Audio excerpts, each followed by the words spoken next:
Passover is a Jewish holiday that remembers and celebrates their liberation from ancient Egyptian slavery as described in the Old Testament of the Bible. It is traditionally celebrated in the spring and lasts about a week. According to the story in the Bible, God punished ancient Egypt with 10 plagues. The last plague killed Egyptian firstborn males. Jewish people were told to mark their doors with the lamb's blood so that God would know to pass over these houses and not kill any firstborn males inside. This is where the name of the holiday, Passover, comes from. After this last plague, the Egyptian king, known as the Pharaoh, agreed to release the ancient Jews from bondage. The Bible story also says that the Jewish people left their homes in such a rush after they were freed that they didn't have time to wait for the bread to rise.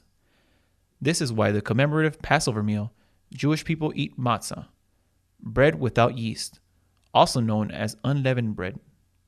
The matzah and other foods are eaten at a special meal called a seder. These are very specific rituals that happen at the seder meal. These rituals are all in a book called the Haggadah. Inside the Haggadah is also the story of the Jewish exodus from Egypt. During the seder meals, parts of the Haggadah are read aloud. The first part of the meal is a blessing over wine. The second part of the meal is washing of the hands. The third part of the meal is when someone dips some sort of vegetable in salt water and then eats the vegetable.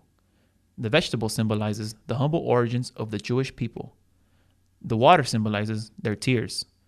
The fourth part of the meal is when 3 pieces of matzah are broken.